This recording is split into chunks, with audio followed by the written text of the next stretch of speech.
কমছেই না হাম ও উপসর্গে মৃত্যু। হাম পরিস্থিতির আরো খবর জানাতে জামালপুর থেকে যোগ দিচ্ছেন সহকর্মী আনোয়ার হোসেন মিন্টু। যাচ্ছি তার কাছে।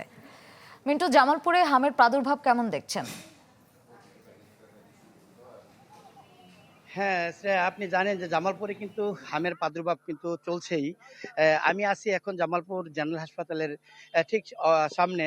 হামের উপসর্গ নিয়ে আজ সকালবেলা থেকে আমরা যে তথ্যটা পেয়েছি, যে আজ সকাল থেকে এ পর্যন্ত ৪ জন শিশু এই হাসপাতালের যে আইসোলেশন ওয়ার্ড আছে সেখানে ভর্তি হয়েছে।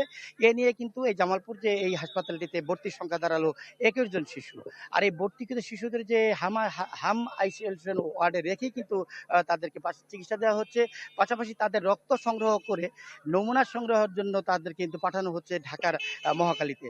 শ্রেয়া, জেলার ৭ উপজেলা ছাড়াও কুড়িগ্রাম, রৌমারী, রাজীবপুর অন্তত ৩০ লাখ মানুষের স্বাস্থ্যসেবার একমাত্র ভরসাস্থল কিন্তু এই জামালপুর জেনারেল হাসপাতাল। এই হাসপাতালের একমাত্র আইসিইউ ইউনিটটি উদ্বোধন করা হয় গত প্রায় ১ যুগ আগে, কিন্তু উদ্বোধনের পর দিন থেকেই এই ইউনিটটি তালাবদ্ধ রয়েছে। ফলে সুফল পাচ্ছে না কেউ, যে কারণে হামসহ যে কোনো জটিল রোগীদের বাধ্য হয়ে কিন্তু তাদেরকে যেতে হচ্ছে ময়মনসিংহ বা ঢাকা মেডিকেল কলেজ হাসপাতালে।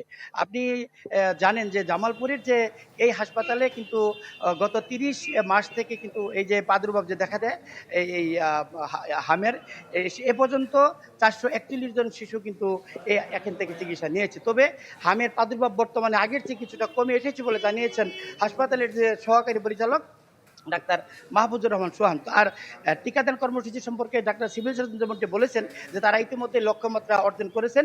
এরই মধ্যে নির্ধারিত সময়ের মধ্যে ২,৬১,০০০ শিশুকে তারা নির্ধারিত সময়ের মধ্যে টিকাদান কর্মসূচি সম্পন্ন করেছেন। শ্রেয়া, ধন্যবাদ মিন্টু। নগদ নিয়ে এলো হার না মানা হার অফার।